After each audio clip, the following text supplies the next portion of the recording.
Alors, on a devant nous l'ordre du jour de l'Assemblée.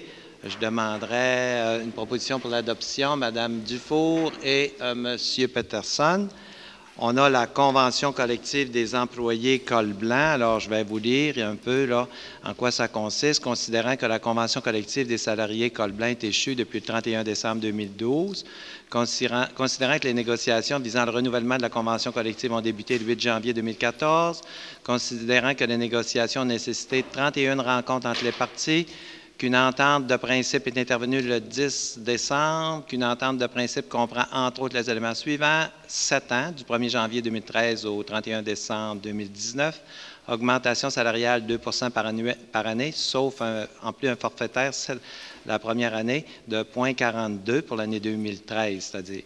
Ensuite, les modifications importantes au niveau du mouvement de la main-d'œuvre, et plusieurs autres éléments qui, d'une façon globale, en résulte une convention gagnant-gagnant entre le syndicat et la Ville. J'ai besoin de quelqu'un pour proposer M. Provencher, M. Cléry.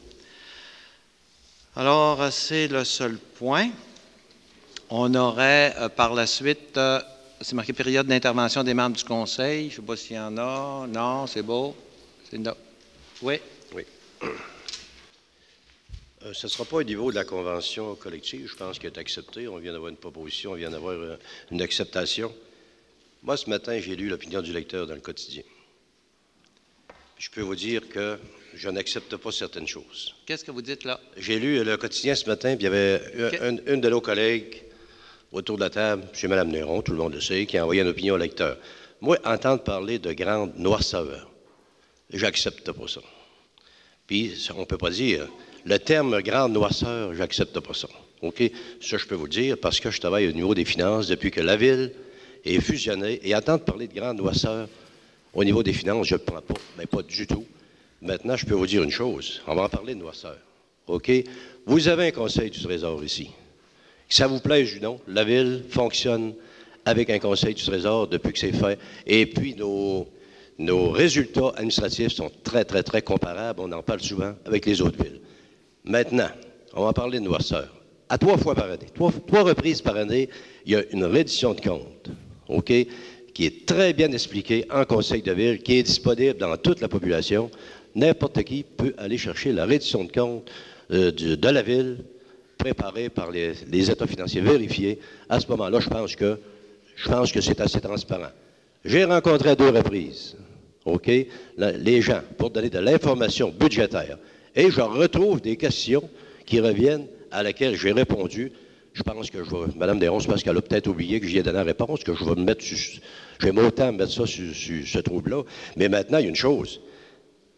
Les subventions. On me dit qu'on n'a pas d'information des subventions. OK? Mme Néron, je vous ai rencontré l'année passée des subventions. Vous m'avez dit que vous étiez très content de toutes les informations reçues. Je les ai toutes détaillées. Bien, s'il faut que je le fasse 4 fois par année, vous me le direz. Il faut qu'on se rencontre 4 fois par année. Mais à un moment donné, il faut que ça comprenne un jour. Maintenant, au niveau, vous arrivez toujours avec la zone portuaire. Je vous l'expliquais l'année passée, la zone portuaire, comment ça fonctionnait. Je l'ai expliqué à 2 reprises à vous, puis avec d'autres conseillers, comment ça fonctionnait. Vous savez que c'est un budget important de 2 600 000. On ne le cache pas, c'est clair, je vous l'ai dit. Il y a 1 million qui va à la zone portuaire, il y a 1 375 000 qui va au milieu de la colline, sur lequel il y a un remboursement de 600 000. La balance, ce sont les charges administratives. Il y a 25 000 pour les halls, il y a 100 000 pour la place du citoyen, et il y a 115 000 pour la marina de Chipchon. Les états financiers vérifiés. Quand je parle aux journalistes, soit il y a n'importe qui, toutes les informations que je peux donner au niveau finances, je travaille tout le temps au niveau des états financiers. Je suis sûr de ne pas me tromper. Il y aurait beau avoir 10 000 personnes, si on me pose une question que je ne sais pas par cœur, je vais le dire, je ne le sais pas, au lieu d'avancer n'importe quel chiffre. Je pense qu'une chose qui est importante. Maintenant, de l'information, on en donne. Vous allez parler toujours du prochain budget, vous attendez au mois de septembre, vous allez dire tout le temps la même chose. Le prochain budget, moi, vous dire une chose. Vous le connaissez à 95 le prochain budget. Vous savez, ça va être un budget reconduit avec ajustement des salaires, comme on vient de parler tantôt. On a une partie. Ajustement des contrats. Ça va être la même chose. Je vous préviens d'avance, vous avez déjà vos documents pour l'année prochaine, tout le monde. OK? À ce moment-là, le budget, c'est une reconduction tous les ans et avec des ajustements. Ça veut dire que l'année prochaine, ça va ça. Quand même, vous crierez que vous n'avez pas d'informations sur le budget, bon, vous en donner quand ce sera le temps d'un délai requis. Mais le prochain budget, je peux vous dire que vous le connaissez en grande majorité. Alors, moi, parler de grande noirceur, en finance, quand je donne toutes les informations requises, quand les états financiers sont disponibles, les redditions de comptes sont disponibles, les rencontres avec vous sont disponibles, les rencontres avec le conseil municipal sont disponibles, j'embarque pas là-dedans, je ne le prends pas. Je vous remercie. Merci. Alors, Je peux répondre, M. Tremblay? Oui. Monsieur le maire? Non, je C'est le voudrais droit? pas que ça... J'ai le droit, il il me parle, j'ai le droit. Oui, oui, oui. Ma sortie dans le journal ce matin, M. Provencher, c'est parce que le maire avait dit en conseil que, comme élu, nous n'avions pas le droit de demander des documents. Et si vous vous référez à la loi, je peux vous la montrer également, ça dit, et il y a beaucoup de jurisprudence à ce sujet-là, que comme élu, nous avons le droit de demander des documents lorsque nous le jugeons nécessaire. Et j'ai demandé des documents. Je suis bien contente que vous les ayez, M. Provencher. Je suis bien contente que le Conseil du Trésor les ait. Je n'ai rien contre le fait que vous les analysiez. Mais si moi, je veux les avoir, j'ai le droit de les avoir. Et je n'ai pas à me faire dire en Conseil que une personne les a, les analyse. Je ne dis pas que vous ne faites pas votre travail. Mais si je veux les analyser moi aussi, j'ai le droit et même j'ai le devoir de le faire. C'est ça. Et quand je dis qu'on n'a pas accès, et souvent, prenez la zone, on nous a demandé une augmentation de marge de crédit, de cautionnement d'1 million. Sans papier. Juste le seul papier qu'on avait. Très bien expliqué, puis vous êtes mais au courant. monsieur Provencher, si je veux avoir le document, j'ai le droit de l'avoir. Madame Pourquoi Néron. me le refuser? Madame Néron, savez-vous... Je n'ai jamais vu l'état financier de la zone. Je suis désolée. Savez-vous la Jamais. perte... Tout ce que j'ai des chiffres de votre part Non, comme ça les qui me états dit financiers de la zone. c'est ça. J'ai rien contre ça, M. Provencher. Mais si je veux le document, j'y ai droit comme tout le monde ici et j'entends. Je vous dirais, utiliser mon droit parce que si je dois signer en bas pour une augmentation de cautionnement d'un organisme que je ne vois absolument rien, et en ce sens, c'est la grande noirceur, moi, je ne signerai pas en bas. Je suis désolée et on devrait tous ne pas signer en bas. Puis c'est pas parce que je ne vous fais pas confiance, M. Provencher, mais j'ai besoin, moi, comme élu aussi, de faire ce travail-là. Mais vous rendez-vous compte du temps que vous faites perdre au personnel pour des choses bien souvent que vous savez déjà. Je vais vous le dire. Pas du tout, M. Provencher. Non, je tiens à vous le dire. Et l'autre chose, M. Provencher, Monsieur le maire, je suis désolée. Mais ici, on se parle, on va tout simplement, et on ne se chicane pas, on débat. Mais je vous laisse, moi, là, je vais vous arrêter tout de suite. Là, je vous laisserai pas dire des affaires de même. Là. Vous ne me laisserez pas dire des choses comme ça, Monsieur le maire, parce que vous ne me laissez pas expliquer. Vous essayez juste de mettre la table pour que mon intervention soit à chaque assemblée. Mais c'est bien tannant, Monsieur Tremblay. Madame Néron, laissez-moi parler. On ne se chicane pas du tout. C'est vous qui empêchez les gens de parler. Oh, là, Madame Néron. Et je vais arrêter de parler. Je vais vous expliquer encore une fois. Je vais reprendre l'affaire du début. C'est parce que vous ne comprenez pas votre rôle. Vous avez le droit, un conseiller municipal a le droit d'avoir toutes les informations concernant un sujet sur lequel il est appelé à prendre une décision. En dehors du conseil municipal, un conseiller municipal n'a aucun droit, aucun. Le maire a des droits, pas les conseillers municipaux. Maintenant, il y a des commissions, comme au gouvernement, les députés. Si je vous donnais l'exemple de Serge Simard, ne peut pas se présenter à Hydro-Québec puis dire, voyez-vous les 125 députés arrivés à Hydro-Québec, un par un, dire, moi je veux ça, moi je veux ça, moi je veux ça. Il y a des organismes, il y a une structure au gouvernement. Il y a un ministère des Finances, il y a un conseil du Trésor, et ces gens-là ont des pouvoirs. Ça, c'est correct. C'est la même chose à la ville, c'est le même phénomène. Mais jamais, Mme Néron, on a autant fait d'efforts pour fournir des informations qu'on en fournit à l'ERD. L'instruction a été donnée, le directeur général est à côté de moi, pour qu'on donne toutes les informations nécessaires. Et je peux vous dire que dans d'autres villes, quand un conseiller municipal se présente auprès d'un fonctionnaire, demande des informations, il n'a pas d'affaires. Le conseiller municipal n'a pas, c'est au maire qu'on demande l'information. À Québec, à Montréal, à Sherbrooke, à Trois-Rivières, c'est la même structure. On demande, et le maire doit fournir l'information, par exemple, qui concerne le dossier concerné. Mais d'abord, la demande d'accès à l'information à la ville, c'est à demande d'un temps fou. C'est inimaginable. Mme Franqueur, qui est un ange, là, qui travaille, qui est d'une compétence extraordinaire à la ville, mais qui est payée le salaire caveau, elle travaille presque exclusivement pour l'ARD, là, à fournir des informations. Ça ne finit plus. mais ça ne donne rien. Plus on en donne, plus on se fait accuser de ne pas en donner. Moi-même, je ne refuse pas d'informations, tout ce que vous me donnez, mais ça ne donne rien. On a beau en donner, c'est jamais correct. Il y a aussi des organismes qui ne sont pas soumis à la loi sur l'accès à l'information. Ce n'est pas moi, là, c'est le gouvernement, comme la zone portuaire, ne sont pas soumis.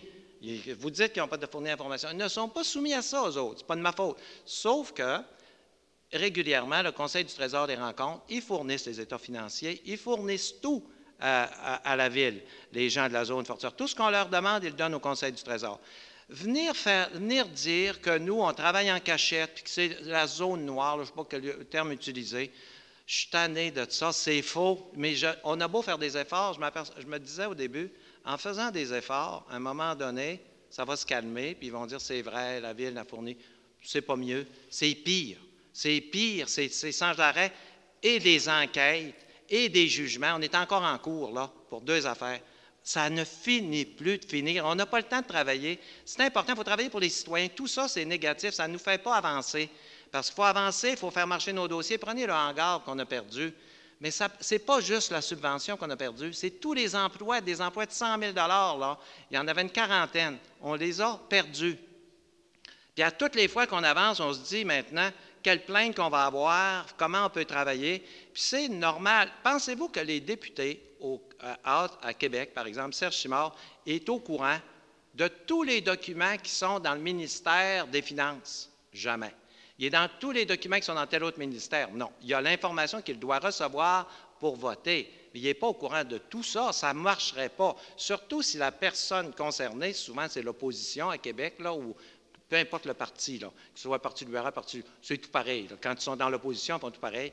C'est de prendre le document et essayer de détruire l'autre, pas essayer de faire avancer. C'est tout pareil. Les oppositions, c'est de même. Alors, il reste qu'il faut que ça travaille dans le sens des citoyens. Il faut que la Ville avance. Il faut vraiment travailler pour que cette Ville-là avance, faire des projets. Moi, quand je vois des gens qui critiquent tout le temps, mais qui n'ont jamais aucune idée, jamais un projet dans 2 ans, là. Pas un seul projet. Quand je dis ça, ils me disent « Oui, piste cyclable, c'est quoi ça? » C'est un document que j'ai vu 2-3 lignes, puis ça a été nulle part. Le Conseil n'a jamais accepté ça. Oui, mais c'est tout ça, c'est tout ça. Pendant 2 ans, là, avec le prix que ça coûte. Donc, c'est inimaginable de penser qu'on va, après avoir tous fait ces efforts-là, puis essayer d'être correct là, à 200 venir se faire dire, parce que je l'ai lu aussi, M. Provencher, je ne voulais pas en parler, mais je l'ai lu aussi dans le journal, nous autres, on travaille en cachette. Y a-t-il un autre conseiller? Autrement dit, les autres conseillers, là, ça serait des endormis. Ils prendraient toutes des décisions, les autres conseillers. Il y en a juste une qui prendrait une décision éclairée. Les autres conseillers, là, c'est tous des endormis, ça. La Ville va bien, tout va bien, puis il y a juste une personne qui est réveillée autour de la table. Voyons donc. Il y a des limites, là, à nous faire passer pour tous des pas bons, là. Je pense que tous les conseillers ont toute l'information qu'ils demandent. Il n'y a jamais personne qui s'est plaint de l'information d'ailleurs. Hein, c'est jamais arrivé parce qu'on la donne, puis il n'y a pas de cachette. Les gens, des fois, ils me disent « Ah, tu sais, j'ai mon petit carnet noir dans mes poches, les uns, hey, perds pas ça. » J'ai dit « Mon petit gars, comment je le perdrais? Qu'est-ce qu'il y a là-dedans? Tout est public aujourd'hui. Tu peux pas, là, il n'y a rien. Il ne faut pas s'imaginer qu'il y a des mystères puis des affaires. » Alors, venir se faire dire ça, là, c'est des personnes qui ne comprennent pas leur rôle. Ils s'imaginent que leur rôle, c'est de faire des enquêtes, puis d'essayer de bloquer, puis d'essayer de trouver du monde méchant, qui sont malhonnêtes. C'est ça leur travail. Mais ça donne quoi aux citoyens, ça? Notre travail, c'est de collaborer avec les citoyens. Moi, je n'ai jamais vu une personne de l'ORD qui vient me voir et qui me dit « Je veux que tu m'aides parce que je veux aider un citoyen. » Je n'ai jamais vu ça. Alors que tout le monde vient me voir. C'est irrégulier, hein? Tu étais dans mon bureau hier, c'est qu'on faisait. Hein? On est allé. Luc, es-tu là? Luc, tu es venu la semaine passée, qu'est-ce qu'on fait? Martine, ça c'est cette semaine. Mais pendant 2 ans, je n'ai jamais vu, moi, une personne de l'ORD venir dans mon bureau. Monsieur le maire, je vais juste vous dire, alors là, le maire, quand tu parles, on ne l'interrompt pas. Sur le boulevard Talbot, je vous ai demandé est-ce qu'on peut travailler ensemble et vous m'avez dit, je ne veux rien savoir de nous. Il y a des gens qui sont témoins autour de la table. Et la dernière chose que je vais dire, oui, vous l'avez dit. La dernière chose que je vais vous dire, c'est que ce que je comprends très bien, au contraire. Ça, c'est menti. Oui, vous l'avez dit. C'est menti. Non, pas du tout. Là, rajoutez-en pas. Je comprends très bien mon rôle de conseillère, M. Tremblay. Je suis l'opposition. Vous Ce aimez n'est ça pas faire un 17 show, hein? personnes. Vous aimez Les gens ça. que je représente, lorsque nous faisons une Bon, on va demande, fermer ce n'est pas l'Assemblée. tout le monde qui débarque dans le département. C'est une personne pour un parti qui demande de l'information pour être sûr d'avoir les documents nécessaires pour pouvoir faire avancer le dossier et non pas pour le faire reculer. Je vous remercie beaucoup. Quel dossier Je qui vous a remercie de avancé? votre compréhension. Quel dossier que vous avez fait avancer? Dons et subventions, M. Tremblay. Nous avons C'est proposé qui a une changé? politique. C'est Oui, qui a ça a changé? très changé. Il y a déjà des choses qui sont améliorées. C'est quoi? Puis Ouais. vous avez dit qu'on devrait adresser. C'est vous qui le considérez comme ça, M. Tremblay. Il y a des choses qui ont changé et il y a des choses qui doivent encore changer au niveau des dons et subventions. Vous le savez, ça doit être ramené uniquement au niveau de la ville pour être sûr que lorsqu'on vote des dons et des subventions, ce soit Madame gardé Néron, sous la loi allez-vous des vous cités et des chicaner de villes. même pendant encore 2 ans? C'est tannant, cette C'est attitude-là, là. regrettable, Arrêtez, M. Tremblay. là. C'est juste que parce que vous ne voulez pas Arrêtez travailler donc, avec là. nous, mais c'est correct. Merci, Mme Néron. Mais là, je vais vous demander une faveur, OK? Essayez de travailler pour les citoyens. Puis ces chicanes-là, moi, je ne suis pas habitué à ça. Là, c'est tannant, surtout en public de même. D'abord, en privé, vous ne faites rien. Mais venez-vous-en en public, là, c'est d'essayer de faire un show parce qu'il y a des caméras puis qu'il y a des journalistes. Moi, j'aime pas ça, cette attitude-là.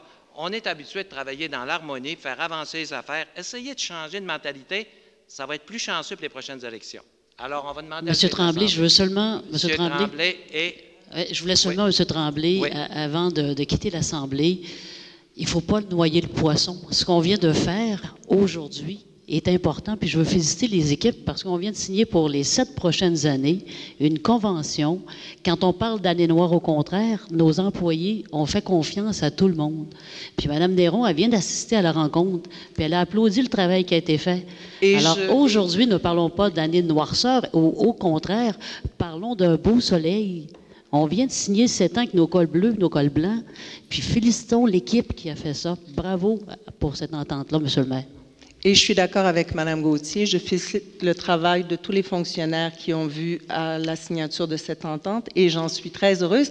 Et j'ai également remercié les gens qui nous ont permis ce matin, M. Boivin, M. Reed, d'avoir toute l'information nécessaire avant d'aller signer, avant d'aller voter ceci. Et j'apprécie énormément. Ça a été très bien fait.